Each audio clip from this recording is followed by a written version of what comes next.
마흔은 그냥 아픕니다. 휑 하니 구멍이 난 것처럼 가을 한자락 바람에도 가슴이 시려옵니다. 돌아보면 소중한 것들을 곁에 두었기에 아프다는 말조차 할 수 없습니다. 마흔, 그것은 먹먹한 한숨입니다.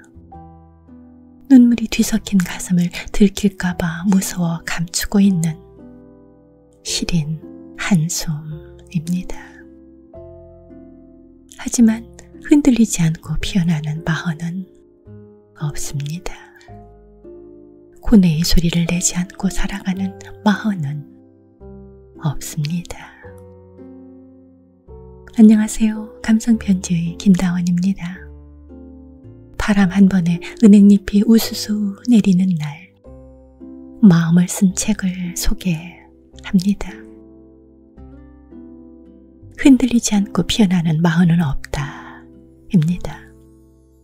서울 아산병원 정신건강의학과 전문의 김병수 씨가 마음이 아파서 온 이들을 오랫동안 관찰하면서 쓴 책입니다. 프롬북스에서 변했습니다.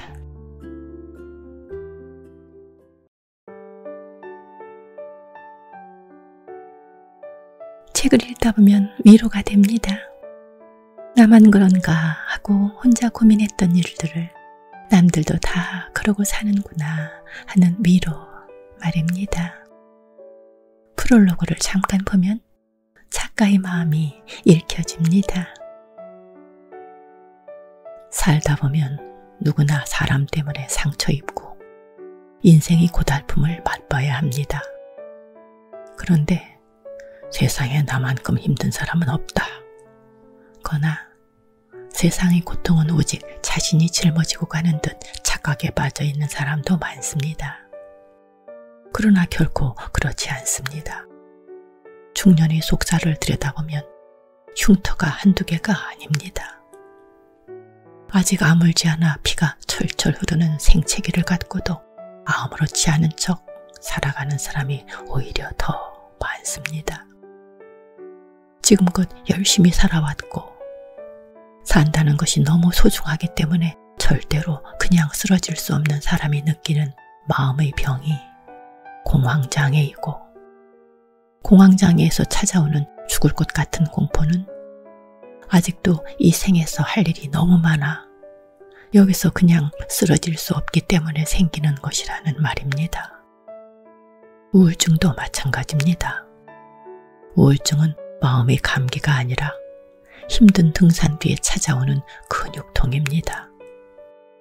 마음이 지친 사람은 고단한 인생을 쉬지 않고 달려왔기 때문에 잠시 지쳐있는 것입니다. 중년은 몸 건강뿐만 아니라 마음 건강에도 각별히 신경을 써야 할 나이입니다. 라며 어깨가 무거운 중년을 위로합니다. 파트 2의 11번째, 힘들 때 뒤에서 꼭 안아주는 것이 부부다 란 주제에선 중년 남자가 새로운 여자의 마음이 쏠리는 이유도 조목조목 소개합니다. 그리고 새로운 사랑이 찾아왔다고 생각이 들면 꼭 짚고 가야 할 것이 있다는 안내도 합니다. 보겠습니다.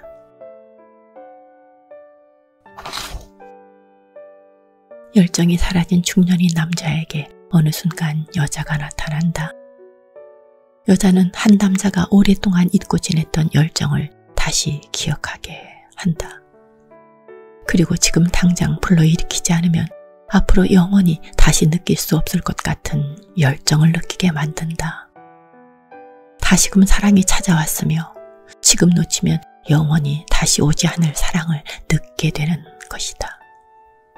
그런데 이건 역시 마음속에서 숨겨진 열망을 아내가 아닌 또 다른 여자라는 스크린을 통해 보는 영화에 불과하다. 마치 운명이라 느끼지만 그리 오래 가지 않을 수도 있다. 소설 속 주인공의 허탈한 결말처럼 말이다. 결혼 생활에 대해 이건 아닌데 하는 느낌이 드는 순간을 모든 부부가 경험한다. 자신이 바라던 결혼 생활이 아니라는 생각이 들 때 자신을 구원해 줄 사람을 만났다는 느낌, 새로운 사랑이 가져다주는 활기와 새로운 삶이 시작될 것 같은 느낌, 이것은 너무 강렬해서 현실이 어떤 것도 똑바로 보지 못하도록 그 사람을 변화시킨다. 가족에서 벗어나고 싶고 직업도 버릴 수 있고 지금까지 쌓아온 모든 것을 버릴 수도 있다. 새로운 삶이 시작될 것 같은 느낌에 빠져들게 된다. 어떤 사람은 새로운 열정에 빠지는 것을 통해 정체성을 다시 확인받는다고 한다. 중년이 되어서야 내면 깊은 곳을 진정으로 이해해주는 누군가를 만났다고 생각한다. 자신이 가치와 소망을 인정받는 느낌이 드는 것이다. 어떤 이야기를 해도 자기 편이 되어주며 미래를 함께 꿈꾸고 떨어져서는 살 수 없는 사람을 만났다고 느낀다. 정신적 가치를 인정받을 뿐만 아니라 성적으로도 아직 존재 가치가 있다는 것을 새로운 사람을 통해 증명받는다. 새로운 연인을 만나 얻는 성적 유희, 그 자체를 즐기는 사람도 있다. 사랑이 아니라 단지 성적으로 쾌감을 맛보고자 하는 것이다. 성적인 탐험 자체를 즐기는 경우가 여기에 해당한다. 새로운 사랑이 찾아왔다고 느낀다면 다음의 세 가지를 확인해 보자. 장기적으로 계속 이어갈 수 있는 관계인가?